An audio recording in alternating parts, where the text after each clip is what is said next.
यांनी मत व्यक्त केलेले आहे। त्यामुळे आज 5वा दिवस असल्यानं मनोज जरांगेंच्या तब्येतीवर याचा परिणाम झाल्याची माहिती सध्या समोर येते। यकृतावर ताण आल्याचं डॉक्टरांनी मत व्यक्त केलंय।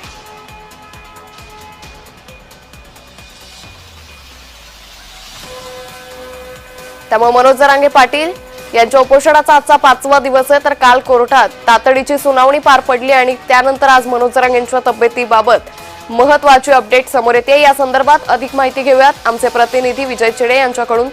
विजय, मनोज जरांगे पाटील यांच्या तब्येती संदर्भात मोठी अपडेट समोर येते, काय अधिक तपशील?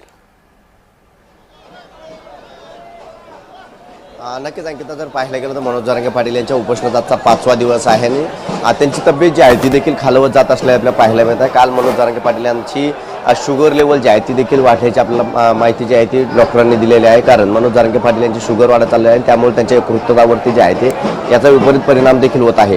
मागील 5 दिवसापासून मनोज जरांगे पाटील यांनी अन्न न खाल्ल्यामुळे त्यांना हा संपूर्ण त्रास होत आहे, त्यामुळे त्यांचा अशक्तपणा जो आहे तो देखील त्यांना जाणवत आहे।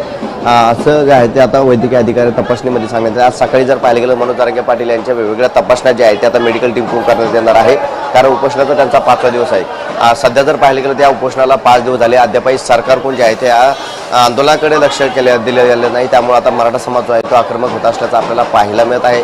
वेगवेगळ्या भागांमध्ये जे आहे ते मराठा आंदोलक जे आहे ते आंदोलन करताना आपल्याला पाहायला मिळत आहे। आणि सध्या जर पाहिलं गेलं तर आझाद मैदानावरती मोठी गर्दी जी आहे ती मनोज जरांगे पाटील यांना समर्थन दर्शवण्यासाठी होत असल्याच्या सगळ्यात महत्त्वाचा मुद्दा हा आहे की कोर्टाकडून काल असं सांगण्यात आलंय की आज सायंकाळी 4 वाजेपर्यंत हे सगळे आंदोलक हे फक्त आझाद मैदानात राहू शकतात, त्याच्या बाहेर कुठेही राहू शकत नाही।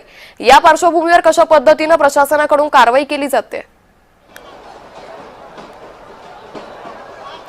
नक्कीच जर पाहायला गेलं तर काल कोर्टाकडून जे आहे ते मनोज जरांगे पाटील यांना काही नियमावली घालून देण्यात आलेली आहे। 24 तासाच्या आतमध्ये तुम्ही संपूर्ण मुंबईतील रस्ते जे आहे ते रिकामे करा, त्याचबरोबर शिस्तीचं पालन करा असं आदेश जे आहे ते थेट मनोज जरांगे पाटील यांना हायकोर्टाने दिल्याचे आपल्याला पाहायला मिळाले होते। त्यानंतर आता स्वतःहून मराठा सेवक जे आहेत त्यांनी आता ही मुंबईतील रस्ते खाली करण्यास सुरुवात केलेली आहे। त्यांना ज्या ठिकाणी पार्किंग दिलेले आहे त्या ठिकाणी जाऊन आपल्या गाड्या पार्किंग करत असल्याचे पाहायला मिळत आहे। रस्त्यावरील गर्दी जी आहे ती कमी करताना आता पाहायला मिळत आहे। या अनुषंगाने जर पाहिलं गेलं तर संपूर्ण आंदोलक जे आहे ते आता आझाद मैदानाकडे येत आहे, आझाद मैदाना ठिकाणी येत आहे।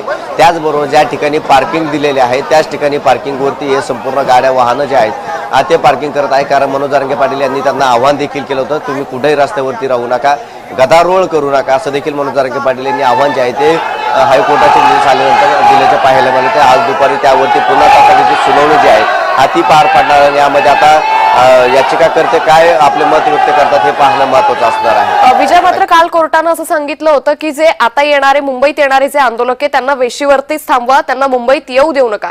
या पार्श्वभूमीवर पोलिसांसमोर किती मोठं आव्हान आणि पोलिसांकडून कशा पद्धतीने कारवाई केली जाते?